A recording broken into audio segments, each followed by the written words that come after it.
Dalam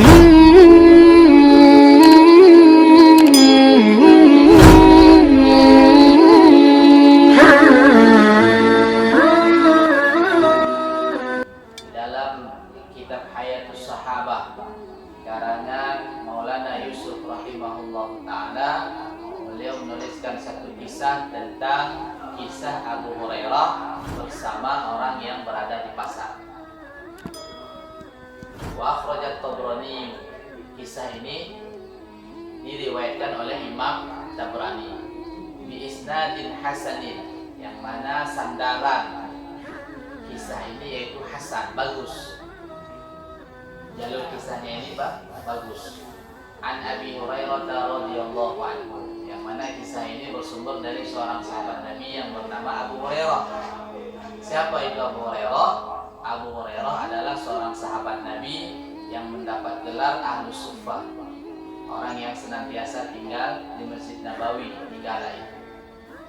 Siapa itu Abu Hurairah? Abu Hurairah adalah seorang sahabat Nabi yang paling banyak menghafalkan hadis Nabi. Salah seorang sahabat Nabi yang paling banyak menghafalkan hadis Nabi Shallallahu Alaihi Wasallam. Siapa itu Abu Hurairah? Abu Hurairah adalah seorang sahabat Nabi yang terkenal dengan ketakwaannya, yang terkenal dengan zuhudnya, yang terkenal dengan waraknya, yang terkenal dengan kedekatannya kepada Nabi Shallallahu Alaihi Wasallam. Jadi kisah ini bersumber dari beliau. Apa kata beliau? Annahu marra bisuqil Madinah. Pernah pada suatu hari Abu Hurairah berjalan-jalan di salah satu pasar di kota Madinah. Fawaqafa 'alaiha, dan beliau sengaja berhenti di pasar tersebut untuk melihat keadaan sekeliling pasar. Kemudian setelah melihat-lihat, qala lahu, beliau berkata kepada orang-orang yang berada di pasar, ya ahlas suqi ma a'jazakum, wahai kalian orang-orang yang berada di pasar, ma a'jazakum, apa yang menyebabkan kalian sehingga kalian masih berada di pasar? Kenapa kalian masih di sini lah kalau bahasa kita? Ma'ajazakum. Sehingga orang yang berada di pasar timbul tanda tanya dan bertanya kepada Abu Hurairah, wa madzaka ya Abu Hurairah? Ya Abu Hurairah, ada apa? Kayaknya ada suatu perkara yang sangat penting yang ingin engkau sampaikan. Maka Abu Hurairah menjawab, dzaka mirasu Rasulillah sallallahu alaihi wasallam yuqsamu. Di sana, kata Abu Hurairah, warisannya Rasulullah sallallahu alaihi wasallam yuqsam, sedang dibagi-bagikan. Yuqsam ini fi'il mudhari, sedang dibagi-bagi. Apakah kalian enggak mau pergi ke sana untuk mengambil sedikit daripada bagian kalian daripada warisannya Rasulullah sallallahu alaihi wasallam? Jadi Abu Hurairah ini pintar dia. Mau ngajak orang untuk kebaikan, enggak dibilang di sana ada halaqah Quran, di sana ada majelis zikir, di sana ada cerita tentang kebesaran Allah. Enggak seperti itu. Dia bilang warisannya Rasulullah sedang dibagi-bagikan. Karena kalau dia bilang ada halaqah Quran, ada majelis ilmu, enggak bakalan datang ke orang yang sedang sibuk di pasar. Maka sifat manusiawi sahabat yang berada di pasar ini keluar. Bertanya kepada Abu Hurairah, "Aina, di mana wahai Abu Hurairah? Warisan Rasulullah sedang dibagi-bagikan." Maka Abu Hurairah menjawab, "Fil masjid." Ketika itu masjid yang dimaksud adalah Masjid Nabawi. Maka fakharaju sira'an, orang yang berada di pasar ini fakharaju sira'an, bergegas dia pergi. Nah, bergegas pergi ke Masjid Nabawi. Pas sampai di sana, mereka enggak sekedar di luar saja. Pas sampai di sana mereka melihat-lihat, enggak ada sesuatu perkara yang sedang dibagi-bagikan, kan itu. Balik dia menjumpai Abu Hurairah. Ya Abu Hurairah, kami telah datang ke masjid yang kau tunjukkan. Enggak sekedar datang, katanya. Fadakhalna fi, kami masuk ke dalam masjid yang kau bilang dari Masjid Nabawi. Falam nara fihi syai'un yuqsamu, kami enggak melihat ada suatu perkara yang sedang dibagi-bagikan. Maka Abu Hurairah balik bertanya, wa ma ra'aitum ahadan fil masjid, apakah kalian tidak melihat ada seorang di dalam masjid? Apakah kalian enggak melihat seorang pun di dalam masjid, kalau bahasa kita? Maka mereka menjawab, qalu bala, kami melihatnya wahai Abu Hurairah. Ra'aina qauman yusallun, kami melihat sebagian daripada mereka sibuk mengerjakan salat.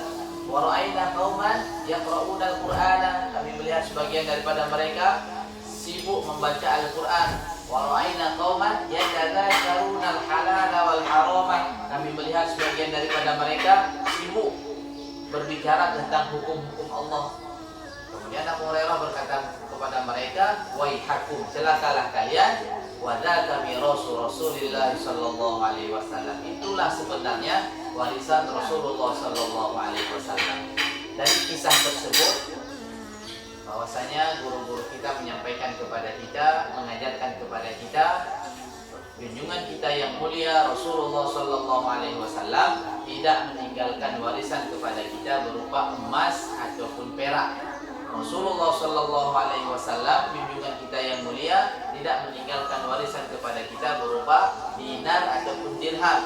Akan tetapi yang ditinggalkan oleh junjungan kita yang mulia Rasulullah sallallahu alaihi wasallam yaitu agama.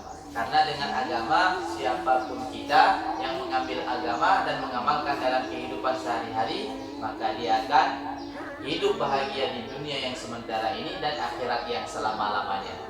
Allah Subhanahu wa taala adalah zat yang maha adil. Allah Subhanahu wa taala tidak pernah meletakkan kebahagiaan di dalam kekuasaan. Allah Subhanahu wa taala adalah zat yang maha adil, tidak pernah meletakkan kesuksesan di dalam pangkat ataupun jabatan. Allah Subhanahu wa taala adalah zat yang maha adil, tidak pernah meletakkan keberhasilan di dalam harta benda. Kalaulah Allah Subhanahu wa taala meletakkan kebahagiaan di dalam kekuasaan, maka orang yang paling berkuasa, orang yang paling berhasil hidup di atas permukaan bumi ini adalah Fir'aun. Karena dia memiliki kekuasaan yang luas, wilayah yang luas. Akan tetapi karena dia tidak mau mengambil agama dan tidak mau mengamalkan agama, maka dihinakan oleh Allah Subhanahu wa taala. Diceritakan di dalam Al-Qur'an, Fir'aun la'natullah alaih, jasadnya tidak diterima oleh bumi. Disebabkan apa? Karena dia nggak mau tahu dengan agama.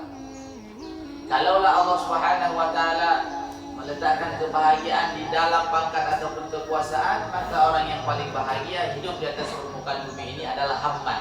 Haman itu siapa? Perdana Menteri Fir'aun. Kedudukannya sedikit di bawah Fir'aun.